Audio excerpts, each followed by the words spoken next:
எலே மாப்பிள்ளையில நான் தான் உங்கள் நெல்லைவேலி பேசுகிறேன். இன்றைக்கி இந்த அவசரமான பதிவு எதுக்குன்னா, ஒரு முக்கியமான ஒரு தகவலை சொல்ல போகிறேன். எல்லாருமே ரொம்ப முக்கியமான விஷயம். எல்லாம் ஸ்கிப் பண்ணாமல் வீடியோ பாருங்கள் நண்பர்களே. வாங்க வீடியோக்குள்ளே போகலாம். நண்பர்களே, கடந்த ஒரு மாதத்துக்கு முன்னாடி எல்லாருக்குமே தெரியும், ஒரு அரிய வகை மீன் கடலிலே 3000 அடி ஆழத்துக்கு கீழே இருக்க ஒரு மீன். அது அவ்வளோ சீக்கிரம் கரைக்கு வராதான். டூம்ஸ்டே அப்படிங்கிற ஒரு மீன் மெக்சிகோவில் வந்து கரை ஒதுங்கிச்சாங்க. இதே மாதிரி 2004 சுனாமி வரும்போது இதே மாதிரி இந்த மீன் கரை ஒதுங்கினதாகவும் நிறைய பேர் பார்த்து இந்த மாதிரி சொல்லியிருக்காங்க பதிவு. இப்போ இந்த மாதிரி மீன் எதுக்காக வருதுன்னா, ஏதோ ஒரு பெரிய ஒரு ஆபத்து நடக்க போகுது அப்படிங்கிற ஒரு அறிகுறியை அது முன்னுக்கூட்டியே வந்து உணர்த்துமா. அதே மாதிரியே பார்த்தீங்கன்னா, நேற்று நடந்த ஒரு அதிபயங்கரமான ஒரு நிலநடுக்கம் ரெக்டர் அளவுகோலில் 7.9 அப்படிங்கிற பெரிய ஒரு ரெக்டர் அளவுகோலில் பூகம்பம் நடைபெற்றிருக்கு. எங்கே நடைபெற்றிருக்கு எல்லாருக்குமே தெரியும்.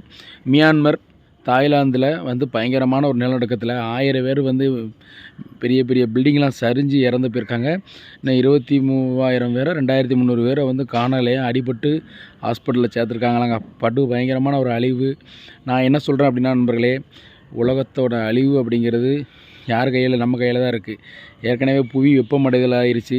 ஊட்டி கொடைக்கானலில் வந்து குளிர் பிரதேசத்திலே வந்து பயங்கரமான வெயில் அடிக்குதான், வெக்கையாக இருக்குதான், அவ்வளோ பேருமே சொல்கிறாங்க. எல்லாருமே நியூஸில் எல்லாத்தையும் பார்த்துட்டு தான் இருக்கீங்க.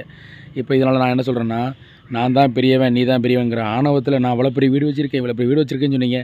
பாருங்கள், அந்த ஊரில் மியான்மரில் பாருங்கள், மொத்தமாக வீடுகள் ஏகப்பட்ட பெரிய பெரிய அடுக்குமாடி பில்டிங்கு, 30 மாடி பில்டிங்கு, 50 மாடி பில்டிங்லாம் அப்படி சீட்டு கட்டு மாதிரி சரிஞ்சு விழுந்து கண்ணு முன்னாடி நிறைய பேர் வந்து மக்கள் வந்து ரொம்ப பரிதவிச்சு இதாக போகிறாங்க. ரொம்ப கஷ்டமாக இருக்குது. அதனால் வந்து நான் என்ன சொல்கிறேன்னா, பாவம் பண்ணுற தயவு செய்து குறைங்க. அடுக்குமாடி வீடுகள் அதிகமாக கட்டாதீங்க.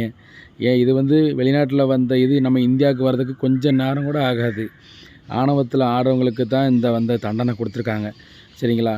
நான் தயவு செய்து சொல்கிறேன் நண்பர்களே, அவங்க காலில் விழுந்து நான் கெஞ்சி கேட்குறேன், யாரும் புண்ணியம் பண்ணுங்க, தவறு பண்ணாதீங்க. பாவங்கள் அதிகமாக ஆக ஆக தண்டனைகள் அதிகமாக ஆகிட்டே இருக்குது. அதுக்கு தக்க தான் பார்த்திங்கன்னா கடல்லையும் ஒவ்வொரு மாற்றங்கள் நடக்குது. திடீர்னு பார்த்தா ஒவ்வொரு மீன்களும் கரைக்கு வருது. ஆமைகள், நம்ம இந்தியாவுக்கே ஆமைகள் வந்து வந்துருச்சான் மொத்தமாக. இடையில கூட நியூஸில் பார்த்தோம், ஏகப்பட்ட ஆமைகள் ஒரே நாளில் வந்து அழிஞ்சிருச்சான் வந்து கடற்கரை ஓரத்தில். கேரளாவில் பார்த்திங்கன்னா அந்த சாலை மீன் சொல்லுவோம், மத்தி மீன், அலிக்கல் பீச்சில் அங்கேயும் வந்து அவ்வளோ மீன்கள் வந்து சாலை மீன்கள் கரை ஒதுங்கி இடையில வந்து வந்துச்சுன்னு சொல்லி சொன்னாங்க. எல்லாமே அதுவும் இந்த டூம்ஸ்டே மீனுங்கிறது வந்து இது ஜஸ்ட்டு 1 மந்த்துக்குள்ளே தான் இருக்கும். மெக்சிகோவில் வந்து கரை ஒதுங்கிறப்பமே எல்லாருமே சொன்னாங்க, ஏதோ ஒரு பெரிய அழிவு வரப்போகுதுன்னு சொல்லி வாய மூடலாம். அதுக்குள்ளேயுமே வந்து இப்போ பெரிய அழிவு நேற்று வந்து மியான்மரில் நடந்திருக்கு, தாய்லாந்தில் நடந்திருக்கு.